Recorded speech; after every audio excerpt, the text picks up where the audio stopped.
तो आईडीएफ के ground attack में इजरायल के हाथ बड़ी सफलता मिली है और इजरायल सुरंगों के खिलाफ अपनी विध्वंसक रणनीति को भी अंजाम देने में कामयाब रहा है।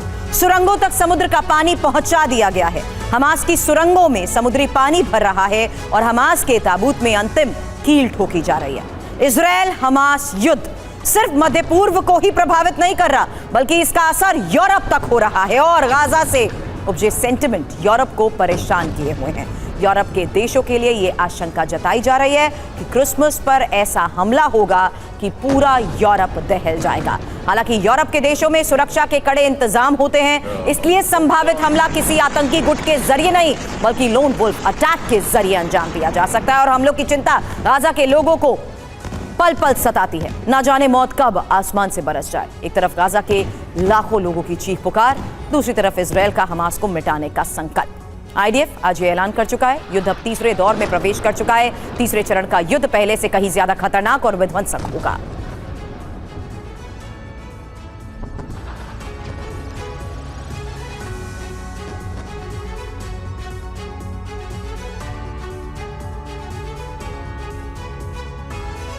और इसीलिए आज अब ये सबसे बड़ा सवाल कि गाजा युद्ध के बाद क्या अब यूरोप पर खतरा मंडराता जा रहा है? गाजा युद्ध की आग क्या यूरोप को जलाएगी? यही है इस वक्त सबसे बड़ा सवाल। और बड़ी खबर पर डिटेल एनालिसिस के लिए आपको बता दूं, colonel retired US Rathore sir defence expert के तौर पर इस वक्त मुझे ज्वाइन कर चुके हैं। निनाद से डिफेंस जर्नलिस्ट इस वक्त हमारे साथ हैं और साथ ही मेरे सहयोगी डिफेंस एडिटर सुमित चौधरी इस वक्त मेरे साथ हैं। और यूरोप से सबसे पहले खबर जो यूरोप से आई है, टेरर हमलों से ये यूरोप दहल सकता है।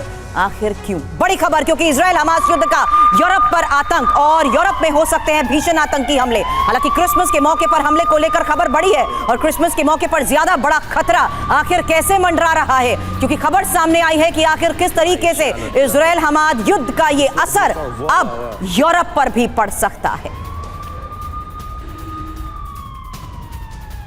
हालांकि महत्वपूर्ण यह है कि युद्ध से अरब जगत में खासी नाराजगी है और इसी के बाद यूरोपीय यूनियन की आंतरिक मामलों की कमिश्नर यूल्वा जॉनसन ने इसकी आशंका जताई है कि इस बार क्रिसमस के मौके पर यूरोप के किसी बड़े शहर में आतंकवादी हमला हो सकता है। यह आतंकवादी हमला पहले से ज्यादा भीषण हो सकता है और आशंका तो यह जताई गई है हमले लोन वुल्फ अटैक हो सकते हैं। जश्न के मौके पर कोई संदिग्ध भारी हथियारों से हमले को अंजाम दे सकता है। आशंका यह भी कि इससे बड़े पैमाने पर नुकसान हो सकता है।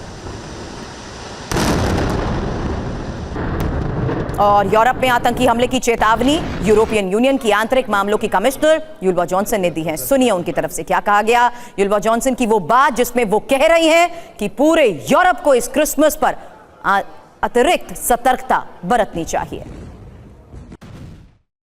With the war between Israel and Hamas and the polarization it causes in our society, with the upcoming holiday season, there is a huge risk of terrorist attacks in the European Union. We saw recently in Paris, unfortunately we have seen it earlier as well. We will now make available additional 30 million euros for protection of, for example, places of worship in this situation.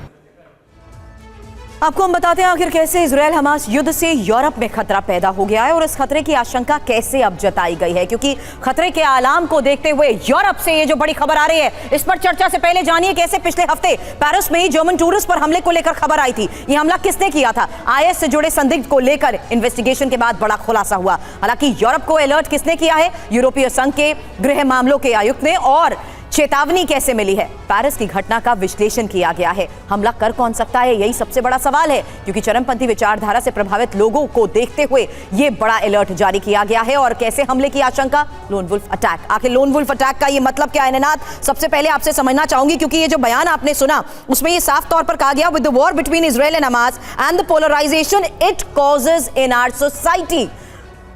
और Christmas season को देखते हुए इस खतरे की बात कही गई है।